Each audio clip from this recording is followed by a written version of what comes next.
with the Sibir. This is going to be Shino's first of 4 replays today. This is Shino's Replay Theater. Thank you again, Shino, for being a tier 3 sub. The Sibir is a special version of the Kremlin. She's a little bit on the wonky side. She's got a repair party that's weird. And what I mean by that is the repair party is a certain amount of time, and that's it. You can't make it any longer. You can't make it last longer. You can't do anything like that, okay? All right? You just literally, you've got whatever it is, 100 seconds, and that's it. Once it's out, it's out. Now, you also have a funny button that you can charge up.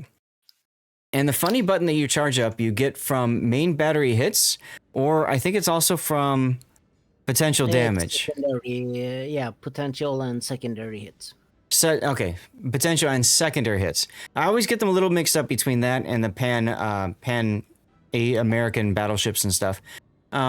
So the reason that's important is once you've charged up that funny button, then you get really good shell groupings with your main battery.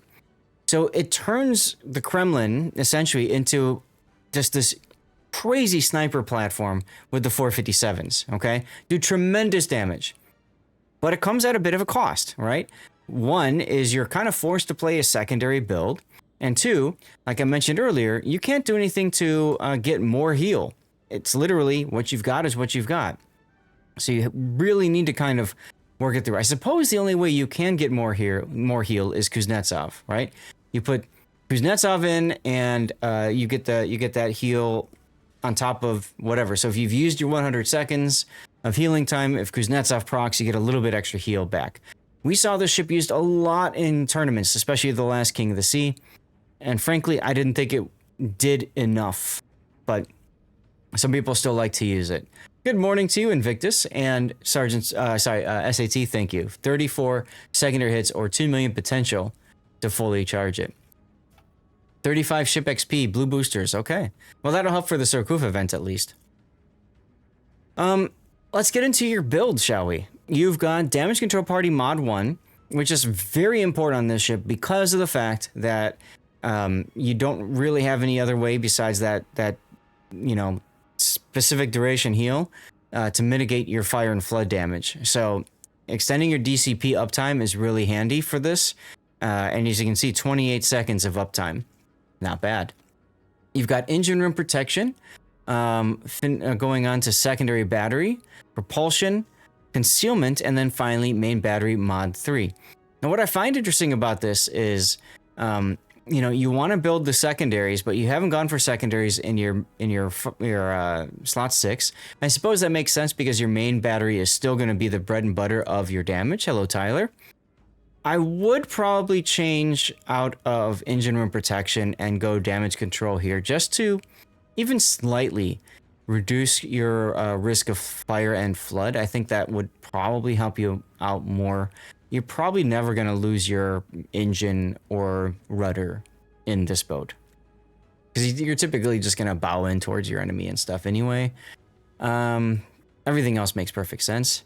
You've got Kuznetsov, and as a reminder, with his talents, you get 1 extra consumable with First Blood. That doesn't help you at all in this ship because, whatever. But Will for Victory does proc, can and will proc, and that's if your hit point falls below 10%. You get a slow tick heal, and then you also get worse dispersion of enemy shots fired against you. So it's harder for you to take damage. So let's take a look at the build as we continue on. I see SAT's already kind of looking ahead. We've got preventative maintenance, AA defense ASW expert, fire prevention, adrenaline rush, concealment expert, secondary range, and secondary manual secondaries. Now, as SAT mentioned, this skill is less useful because you're really only looking at charging up your DCP uptime, and that's it, or your DCP. That's helpful, but not as helpful as it would be on other ships. My guess is you've got this ship set up for, say, Lenin or something else. Unless you want to share, Shino, specifically why you like to have that. But I might recommend Vigilance instead. I am a big fan of Priority Target, so those are both good choices for you. You could also do Grease the Gears.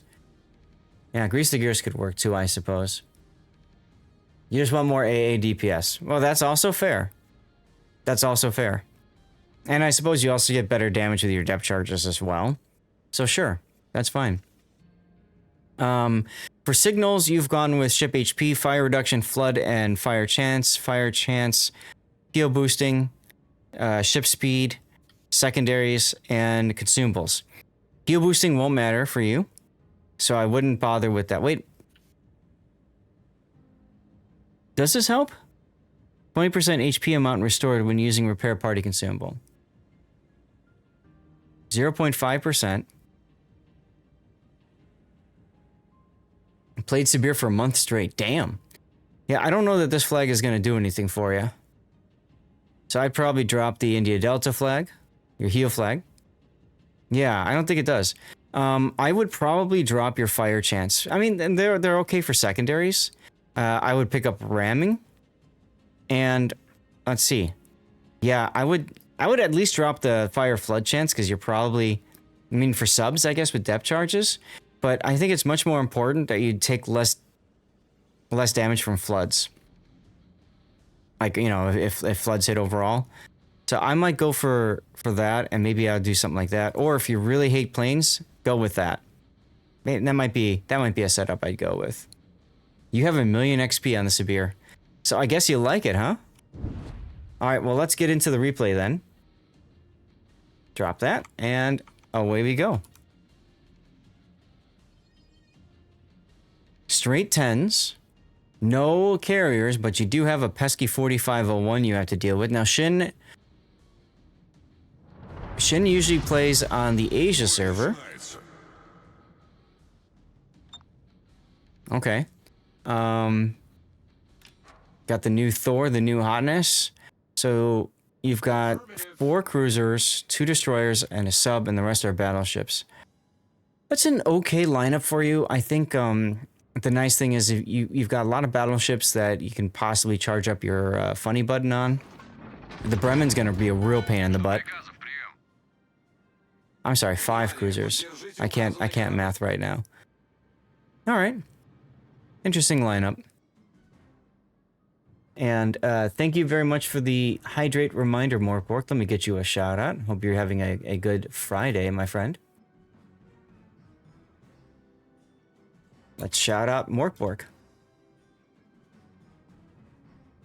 I forgot to mention as well, assuming we do get to 100 points for this this month, we will be doing another celebration like we did earlier with some extra video game keys on Steam, and we'll be looking to get those done early March or something.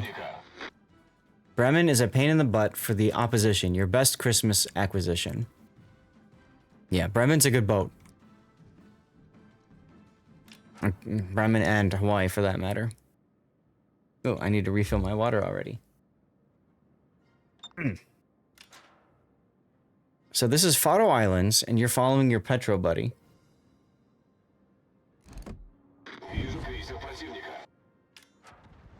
Okay.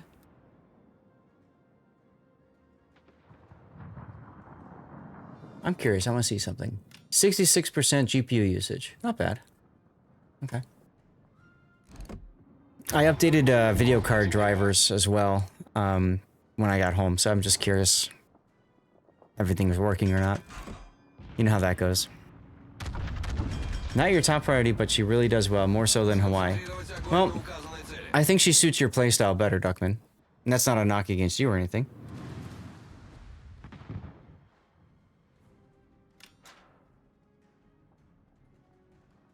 Now, where you're going is a really good spot for a ship that's going to bow tank, but I'm a little concerned that you're pretty far away from the island. A lot of asymmetrics. I think Sibir would be fun in asims. I got to play that more. But you've got a lot of space right here, and I get that it allows you to shoot over the island, but I would be concerned if you get spotted of ships like the Repub hitting you on the broadside here. You like to hang back and kill at range. Yeah, so exactly. So that's Bremen. That's not Hawaii. Negative.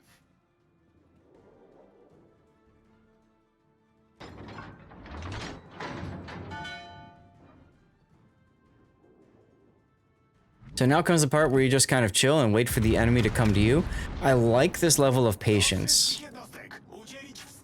I like that you are being this patient and you're kind of demonstrating that right now. Because too often in randoms especially, you just jump right in and get yourself wrecked.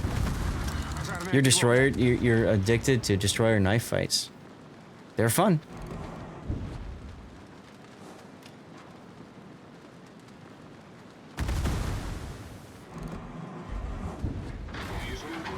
Now, if I remember right, in terms of armor scheme, Sibir doesn't have the greatest armor compared to the Kremlin, right?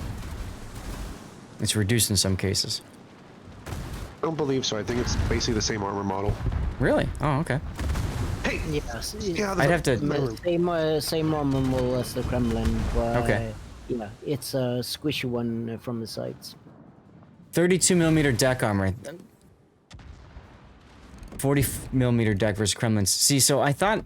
Yeah, I thought there was a bit of a difference, more for like long range.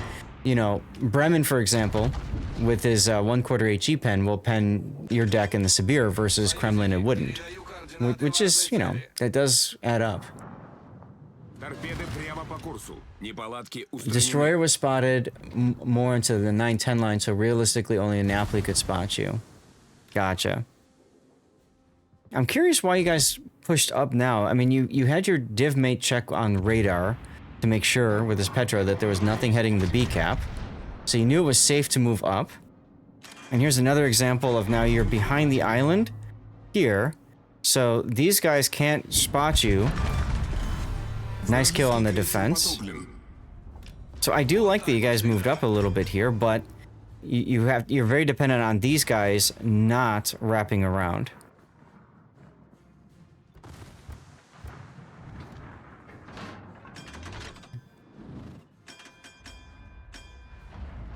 Well, yeah, Bremen can't overload in terms of, right, Kremlin's got a specific number of DCPs. Mainly because of Vermont.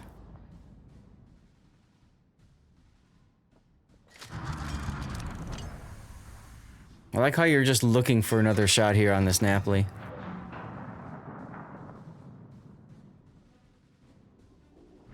There he is, and he's broadside to you. He did not expect you to show up right there. Surprise, mother trucker. Almost 16,000 damage.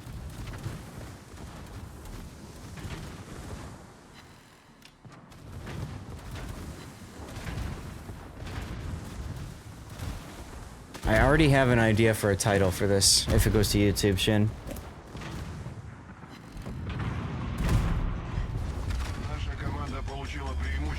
I'm thinking position to win, because this game is all about your positioning. This is very difficult to pull off. It's very dependent on the enemy team essentially going where they're going. It is 40mm. Thank you for double checking, SAT. So many new ships are added to this game, and it's so hard to keep track of them all. But notice how Shin isn't doing things that most people will do when they do a secondary build ship, which is get into the fight and get your secondaries charging up your funny button. You have to be much more cautious with this ship, I feel.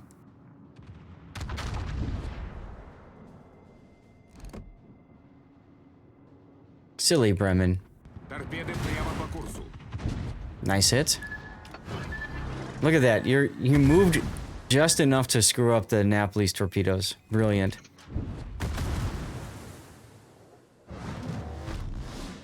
So you're gonna charge up your funny button just from these guys shooting at you. Yes, Bungo. Bungo. Broadside. You could have waited a second to see if you charged up your funny button before firing.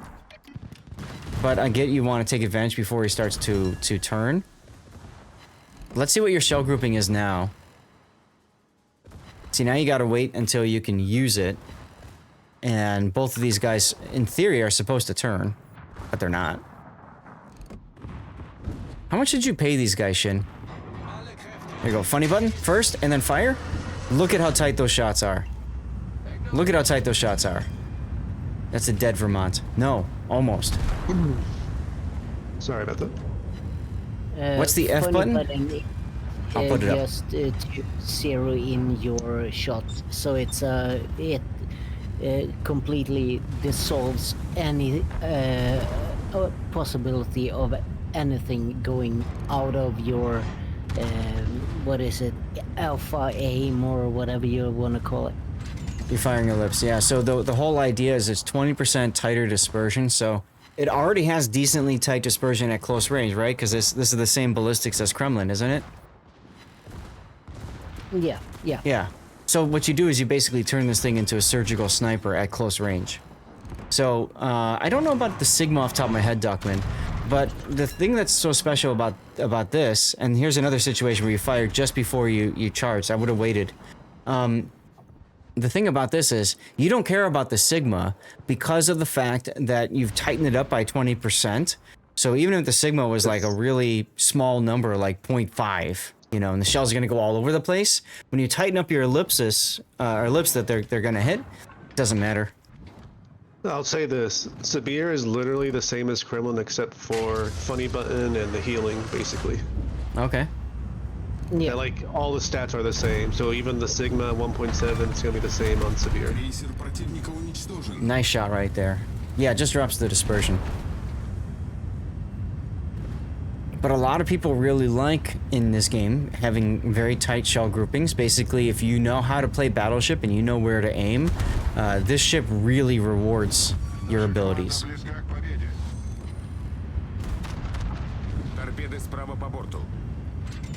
And there's another shell right there. Look at that tight grouping. At max range, near max range. Citadel de Yoshino. And you've got a Stalingrad that's also broadside to you? Jeez. This enemy team was passive the entire game. I love it. You guys aren't even capping C. You don't need it. There's a DCP there. We didn't talk about it, but you did use almost all of your heal already. You're keeping a little bit in the tank. Now, this is important when you're using Kuznetsov with a ship that's got a heal. What you like to do is hold that last heal, or in this case, the last 15 seconds, until you get a proc from Kuznetsov. I think that's going to come in a moment here. Assuming these guys continue shooting at you. Oh! 46,000 damage. Double Citadel. Look at that! Getting really close to 10%. That's what you're waiting for. Bam. This and this together. Look at your hit point pool and look how quickly you're starting to heal, because you essentially have double heal going here. Okay? This is an advanced skill that a lot of players don't use. If you can remember to do this, it really helps you stay alive. Nice kill with the Citadel and the Repub. Since you're getting the double heal, it's harder for the enemy to do the raw damage necessary to get the kill. Right? And don't forget, with Kuznetsov, enemy ships have 20% worse dispersion when they shoot at you. It's harder for them to hit you. So it's harder for them to hit you in the first place, and then when they do hit you, it's harder for them to do enough damage to get the kill.